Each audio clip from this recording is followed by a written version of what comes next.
Hello, Wednesday. This week I want to go back a little bit in time and speak about life after cancer, so the aftermath of cancer. Um, I will not speak about this for the next 15 episodes, that's for sure, because cancer, it's like spaghetti. You eat it the whole week. The week after, you want to eat something else. So enough is enough. Once it's all understood, measured, quantified, I suggest that we take that cancer and we put it away in your face, sweetheart. Stay over there. Let me get back into life, into living, into having projects, into having a future. Slowly but surely, I'm getting there.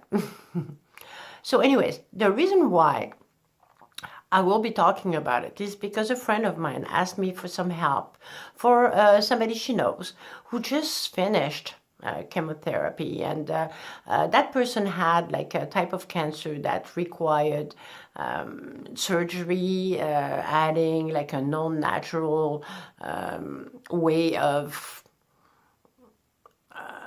functioning for her body, because that cancer had destroyed something very vital at that level. So it's a little bit even harder because there's that, to deal with on top of it. And that person just finished the chemotherapy, but her boss is very anxious for her to come back to work. So she's very distressed about it. And I would say to that person, to that boss, well, maybe give her a little bit of time, please, because, having cancer is not easy. It takes time to come out of it, to land, to stand on your 2 feet, to go like, oh my God, I was so close to death. I don't know for sure that, I didn't know for sure I could win. So I went down, I went low, it hurt, and I'm like all confused. My life has been torn apart. I need to rebuild. I need to start feeling good within myself, in my body. I need a bit of time, please. We have to quantify, to understand, to say, okay, what was that about? What's the lesson? And what did I understand? And what do I do with it today? How can I take all that and use it as a strength to go on and build something new? And it's important. And then how to clean up around me, how to clean up the people that are sitting around me, that are standing around me, that are trying to to be in my life, in my close circle.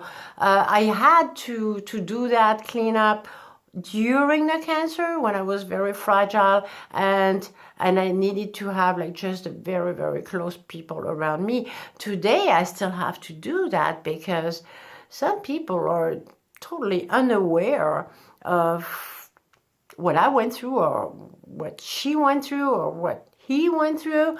And sometimes their coldness, their ignorance, their attitude is very negative, and it's very difficult to feel like our full potential to go ahead and rebuild. So we need to clear out all that stuff. We need to push these people away.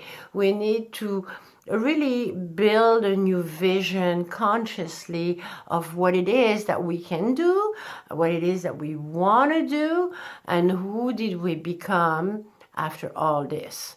So that's very important. I think that with that in mind, we could advance. We could go ahead and go forward. And that's why I started doing different videos recently. I started talking about courage. I started talking about this. Cancer is one thing. It's brought all kinds of challenges, emotions, pain, sorrow, whatever. But it's not the only example. There's a lot of origins, in everybody's life for these types of emotions. So because of the cancer in my life, that this is the base for all the conversation. But remember to always apply whatever I say to whatever, because it doesn't have to be cancer. Like I say, at one point, cancer has to be put in its place. Enough is enough.